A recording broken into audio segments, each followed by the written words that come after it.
Welcome back to the Ice Bath. I'm Matt. I'm Griff. It's episode 8 already. Let's go, Matt.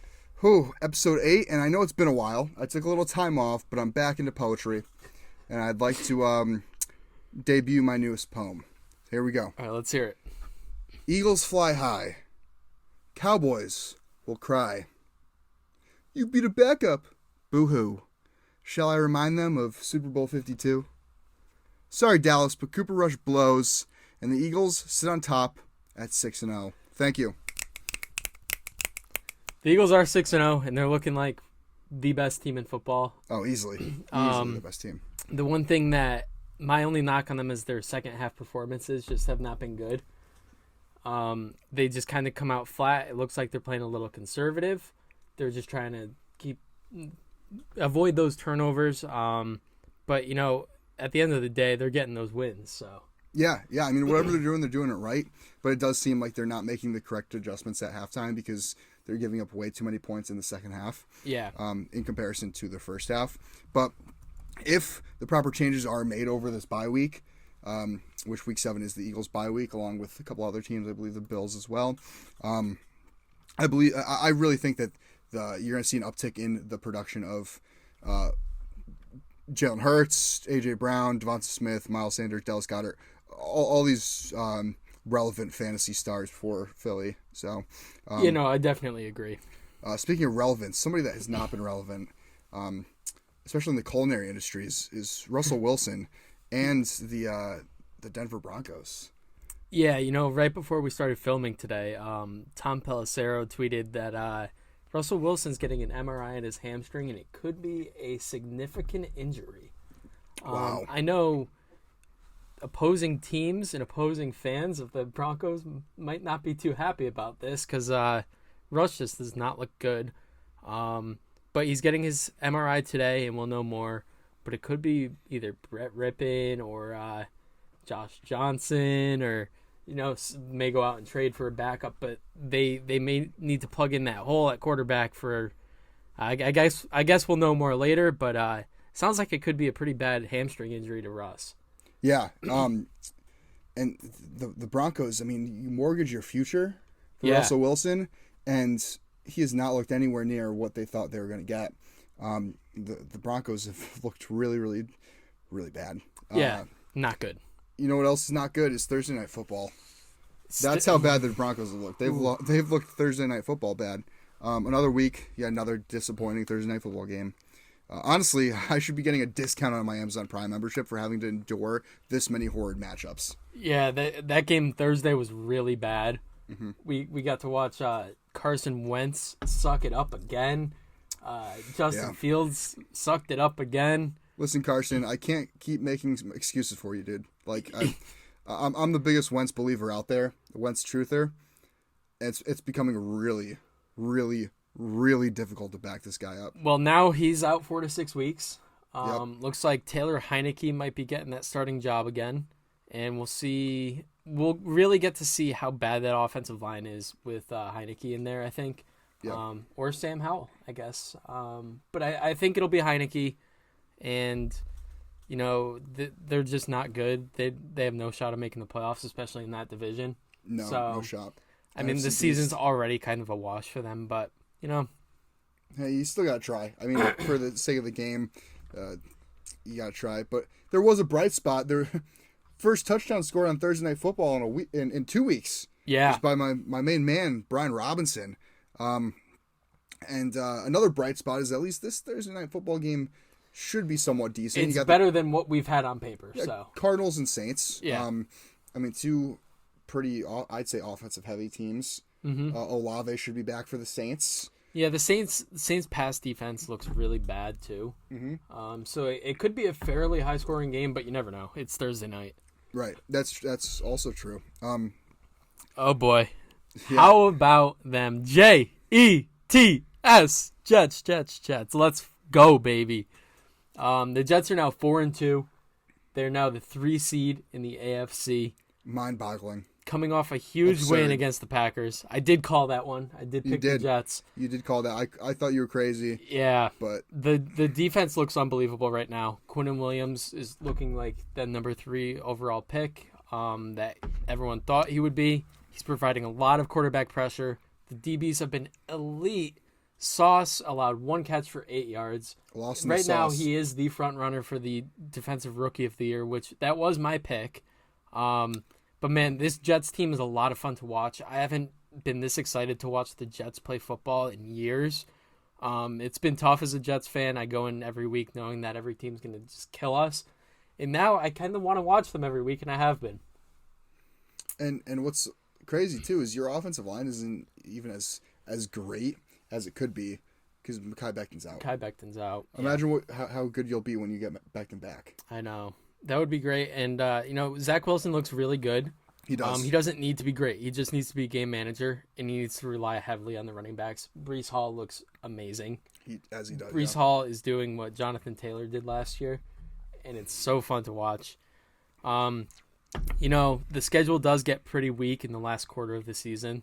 So if the Jets could stay afloat, win a couple games here and there, and then turn it on again at the end of the season, I'm not counting them out to make the playoffs. No, nor should you. I mean, they look really, really good. You're also in a tough division.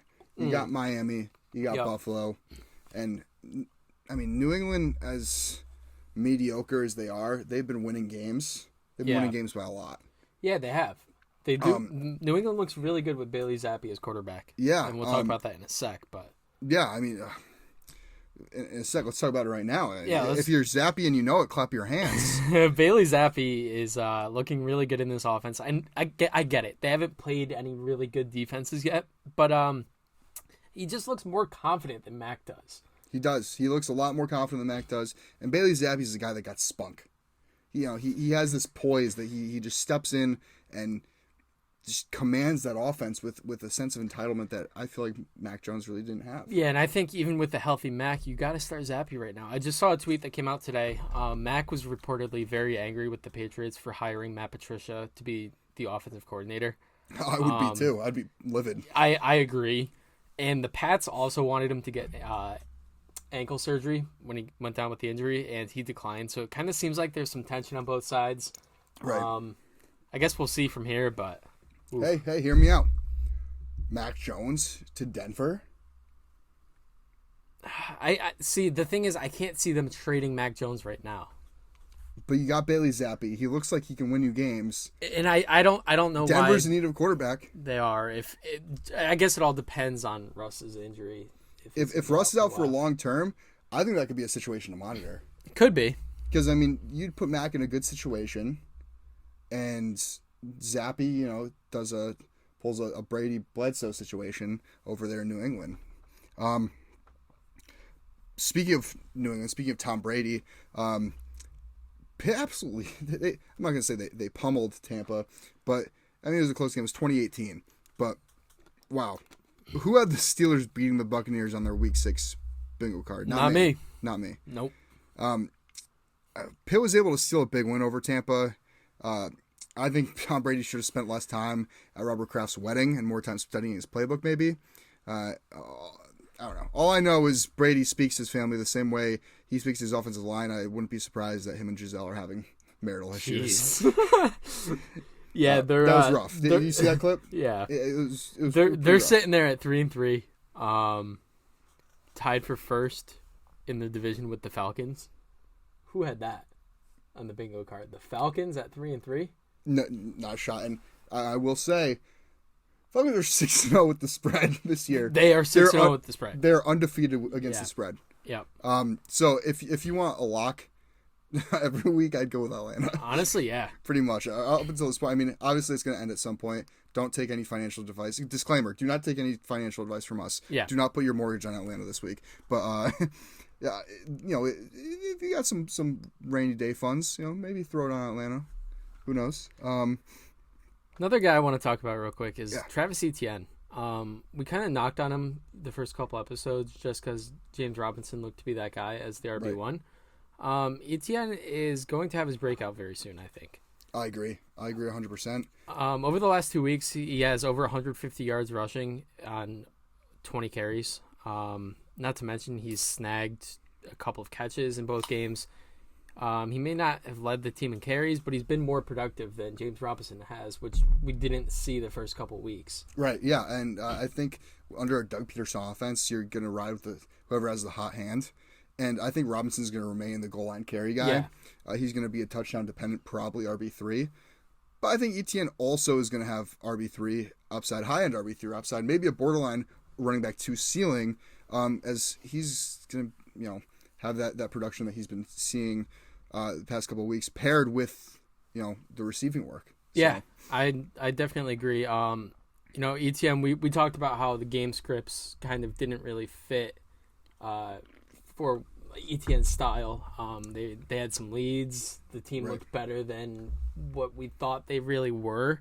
So they were relying more on James Robinson for that, out of the backfield, giving him the carries. Right. But ETN's upside is as a receiver, I think.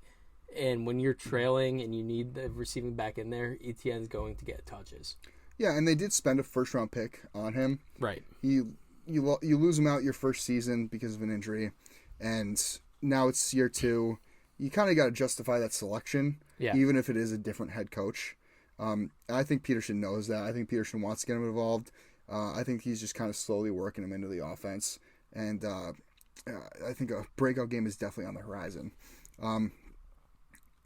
Going back to last week, I went 8-6 in my picks. I didn't do that great. Yeah, and I went 7-7. Did do better than Griffin, though. Bringing us to total records. You were 53-40-1. I am 52-41-1. Wow. Yep. Neck and neck. I do take the lead so far this week, though. Well, let's just jump into our Week 7 picks then. Yeah. So we talked about it Thursday night. We got New Orleans at Arizona. I'm going to go with New Orleans on the road here. Wow. Really? I am. Okay. Arizona is getting Hopkins back this week. They did lose Hollywood Brown. And Kyler just doesn't look great. I'm going to have to do a little more research. I don't know if it's still double XP weekend, but, I don't know. I like New Orleans odds. You got to get the ball to Olave deep if he's active. Okay. I expect a big game from Taysom Hill. Ooh. Andy Dalton's banged up. Yeah. Winston's banged up. Taysom Hill is probably going to get a lot of work as a quarterback, as a tight end, and as a running back.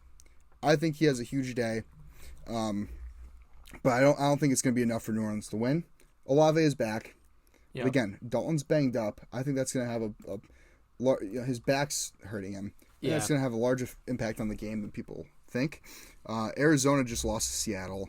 This is a bounce-back game for them. This is a statement game. They're home. It's Thursday night. What a way to make a statement than beating New Orleans at home on Thursday in an electric game. That kind of... Electric game that might end 10-3.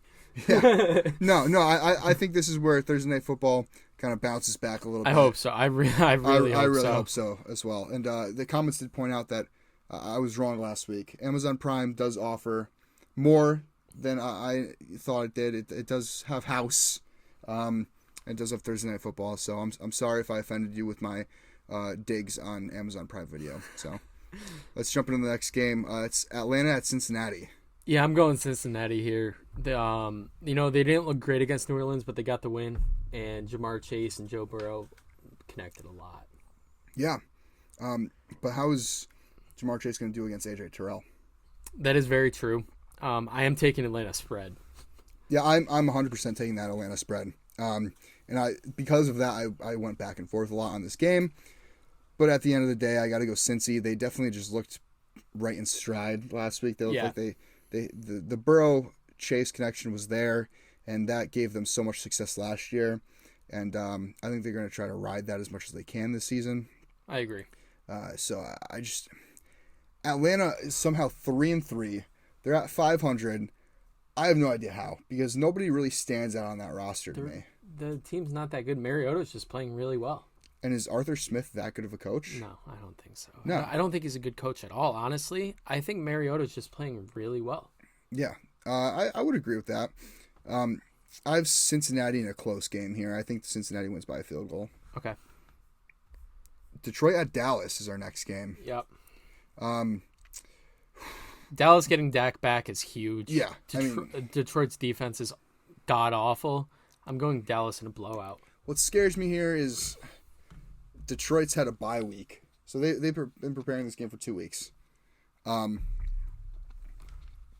Despite that, Dak is coming back from an injury. He might be a little shook. Yeah. He's got to shake off the rust a little bit. I think CeeDee Lamb has a really big game, though. Yeah. He's got his quarterback back. It could just be... I think it should be a Cowboys blowout, but I guess you never know. In those games where they should be a blowout, they tend to be close. Like, the Bucs should have just blown out the Steelers. Yeah. So I'm hesitant on this game. I'm not going to say it's going to be a blowout. I don't think Detroit wins here, but I don't think Dallas wins as easily as they anticipate or the fans anticipate. So yeah, give me Dallas here. Yeah. We got Indianapolis at Tennessee, a big divisional game. Yeah, I'm gonna go with Tennessee here. Interesting. I just don't. I don't really trust Indy, man. They should have been the clear-cut favorites to win this division, and they just still have not been impressive. But if they may be getting Jonathan Taylor back this week, which would be huge. But Tennessee at home, I think the home field advantage there gives them the edge for me. For me, I'm not a huge fan of Tennessee to begin with. I think they have a lot of holes that they're covering with Band-Aids. They don't have Treylon Burks. He's banged up. Yeah. You got Derrick Henry, Ryan Tannehill. That's about it. I mean, even their defense, you got some big injuries on their defense, and I have no idea how their defense has been doing it thus far. But I think an epic collapse for Tennessee is on the horizon. I think it's up and coming. And the thing with Indy, you mentioned that how they start off slow. They start off slow almost every season. They do. The thing that I think is going to separate Indy going forward is they finally figured out their offensive line situation. That is very Their true. offensive line looked really good last week against Jacksonville. Yep. And I think they were shuffling guys around trying to see who to play where.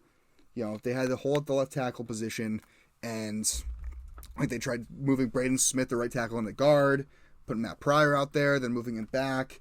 You have the rookie, Rainman. And I think they finally found out a nice solution to their offensive line issue.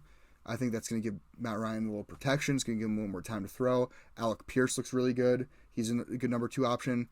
They're getting healthier in the backfield. Jonathan Taylor's coming back. Yep. I think this is a game that Indianapolis needs to win, and they know that, and they're going to win. So give me Indy here. Okay.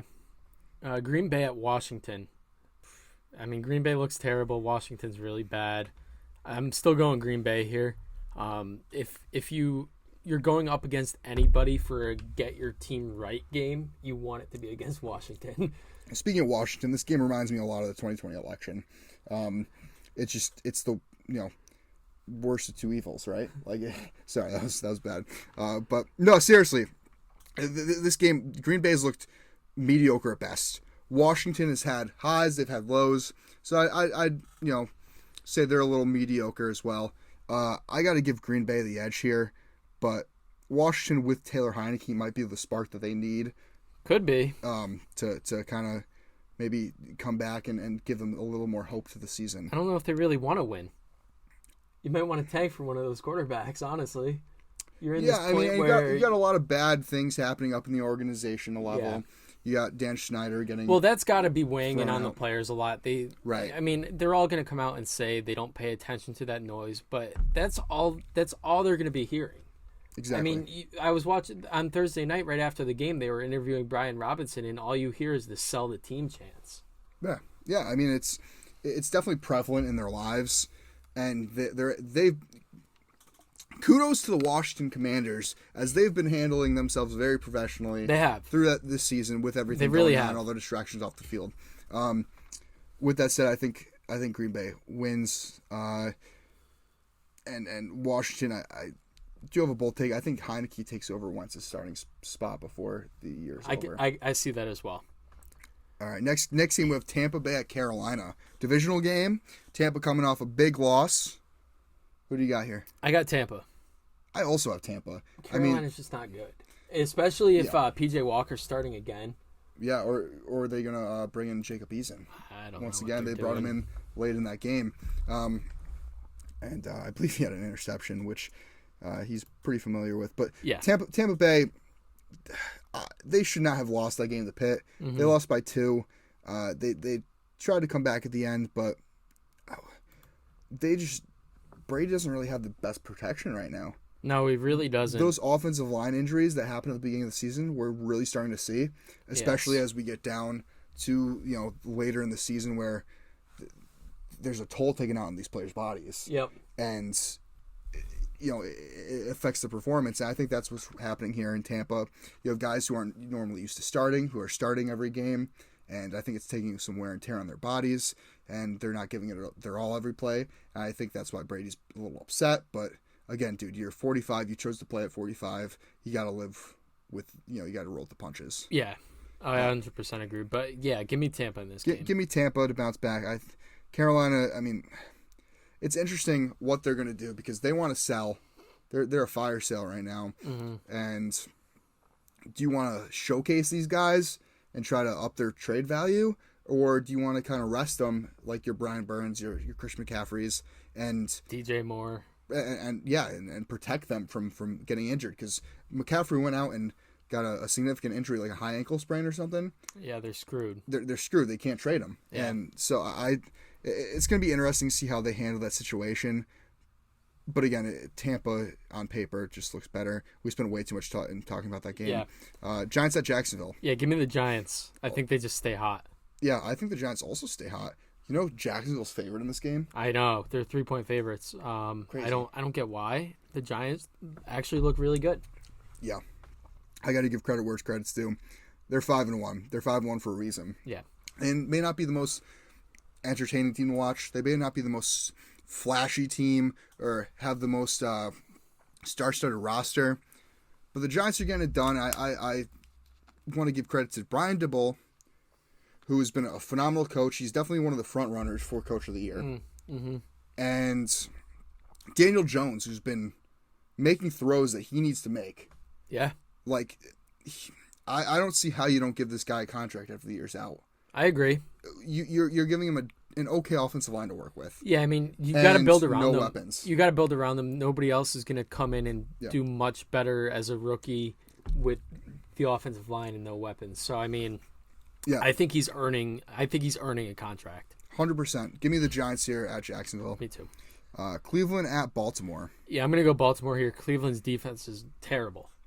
Yeah, it's terrible. It's really bad. It's really, really, really, really bad. They got torched by Bailey Zappi.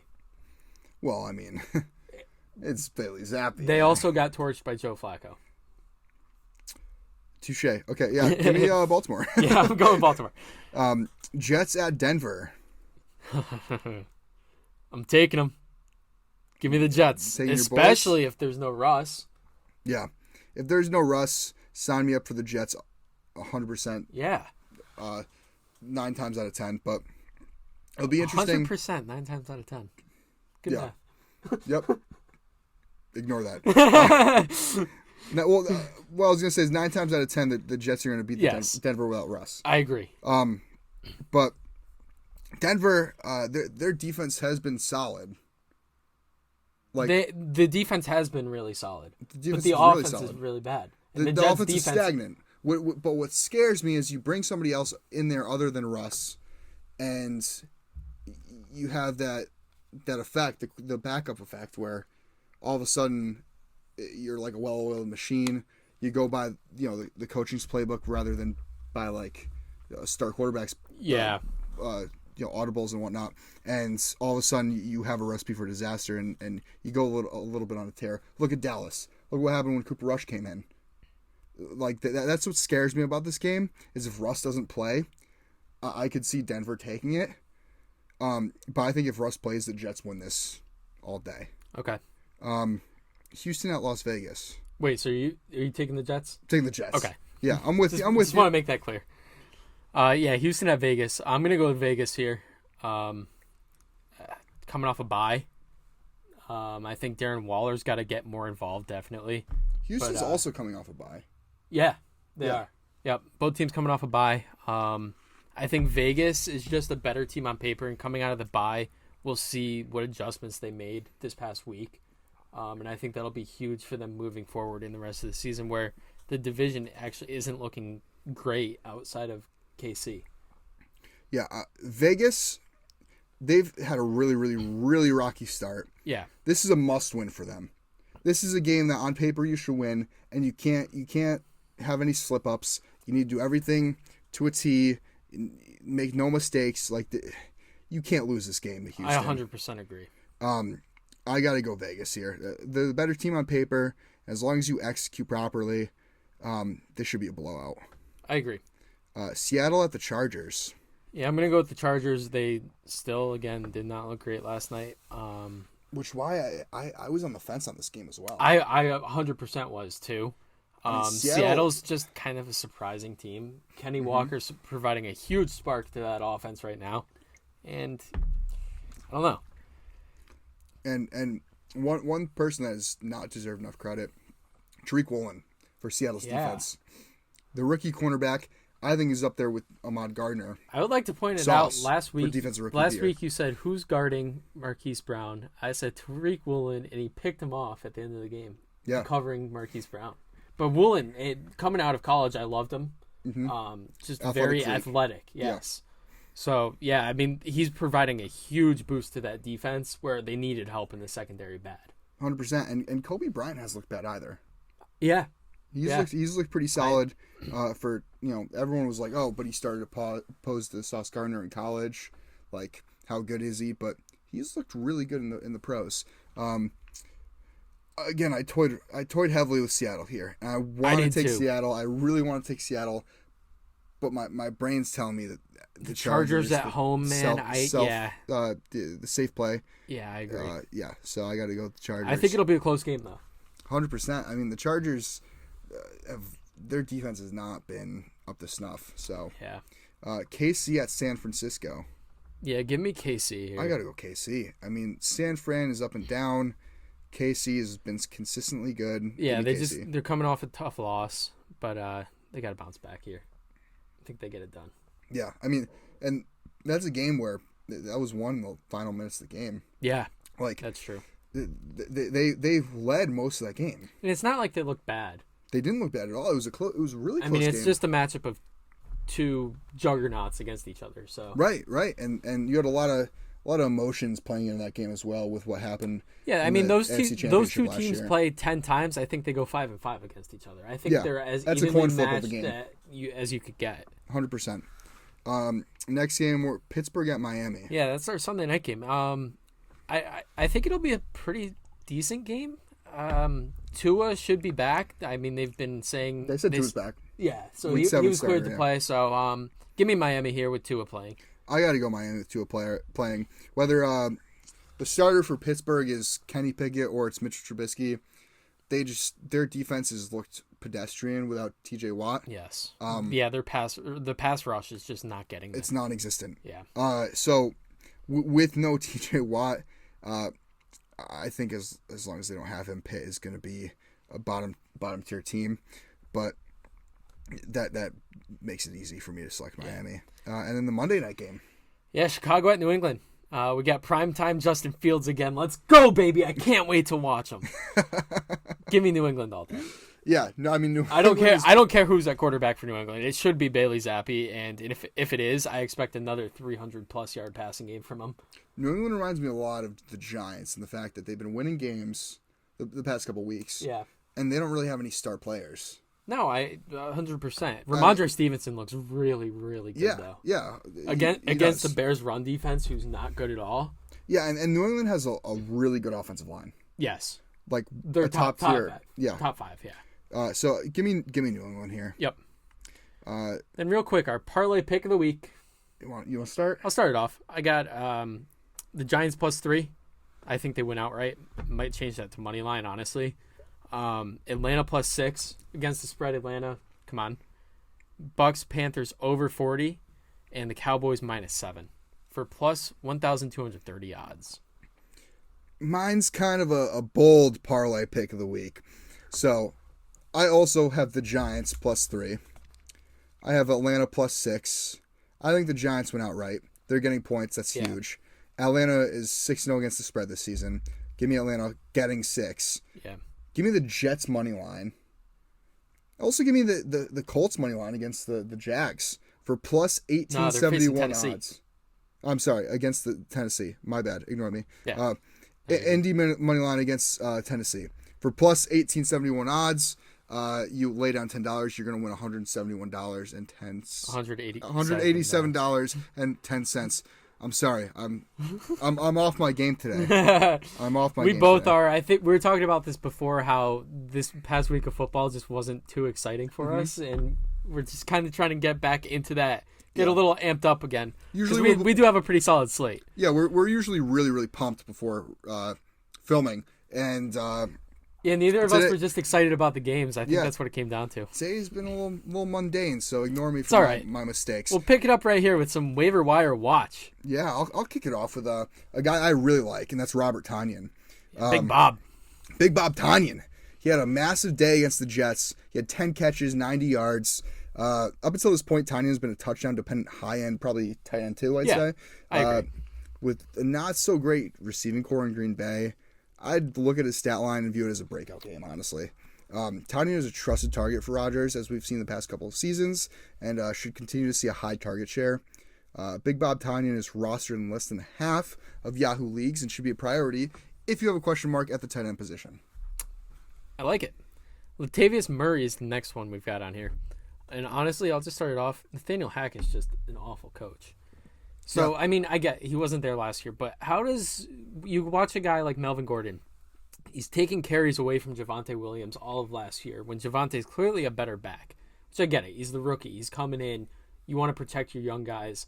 You want to ease him into the offense. Right. But now Melvin Gordon can't even get on the field over Mike Boone and Latavius Murray. Murray had 15 carries for 66 yards, and it looks like moving forward, he's probably their starting back. Yeah, I don't understand what's going on. There's definitely a broken relationship between Melvin Gordon and the Broncos. Yeah, 100%. I don't know if it's because of the fumbling or there's got to be something behind the scenes too with. Well, and you did you see the picture where it was Melvin Gordon looking at Russell Wilson? Yeah. On the sidelines, and Melvin Gordon just looked done. I think Gordon's kind of given up on this organization. Yeah, I wouldn't. Going into the season, he knew he was going to be a backup. He finally gets a backup starting gig, and they're not using him. I would not be surprised if he's traded before the trade deadline. I agree. Next one is another backup running back stepping up, Kenyon Drake. J.K. Dobbins sat out the entire second half and just didn't look explosive at all. That knee is still bothering him. He's clearly banged up. Kenyon Drake steps in, 10 carries, 119 yards, and a touchdown. And with Dobbins banged up, it seems like he's going to be the guy that gets the snaps. I'd still be a little careful if you pick up Drake, just because Lamar's upside as a runner. Yeah. That's going to take away from, especially if you have a backup running back in, that's going to take away from their carries. But at the same time, he averaged over 11 a carry, almost 12 a carry. So that's absurd. Yeah. We'll stay on the running back train with B-Rob. We talked about him a little earlier. Brian Robinson was the only bright spot in that horrible Thursday night football matchup. But he carried the ball 17 times. He had 60 yards and a score. And that was his first NFL start. So he looked pretty solid. It's clear B-Rob is the starting running back for the Commanders. They don't like Antonio Gibson. That's kind of been an ongoing joke on the podcast. Yeah, I even texted you in the middle of the game when B-Rob came out. You look who's in. It's J.D. McKissick. It's not even Antonio Gibson coming in. So right, but speaking of J.D. McKissick, Robinson isn't going to get much of the receiving work because McKissick is there in the rotation. But I think Robinson probably, as of right now, is a touchdown-dependent running back 3. I think he's got RB2 upside. Definitely RB2 upside, and he should be rostered everywhere that he isn't already. I agree, 100%.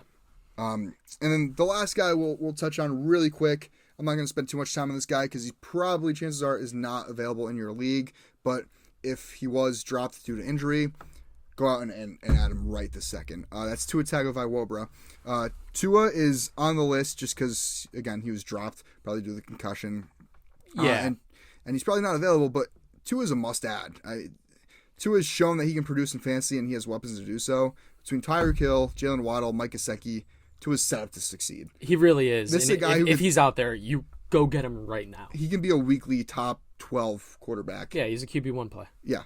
And that wraps up the waiver wire watch. Brings us into our sleeper picks. Yeah, some sleeper picks. Like we said last time, I mean, some of these guys could be on the waiver watch just because they're not rostered a lot, but it's guys that we kind of expect to have pretty big games this week based on their matchups, based on what's going on with their team, depth chart wise, and stuff like that. So I'll start off with Alec Pierce. He's facing a Titans team who has allowed the most passing yards per game at 287.6. That is not good. No. Matt Ryan has had at least 30 attempts in all 6 games and at least 37 in 5 of the 6. Pierce saw 6 targets, bringing in 4 catches and 80 yards against Tennessee in Week 4. And he's seen an increase in snap percentage over the last 2 games since then, too.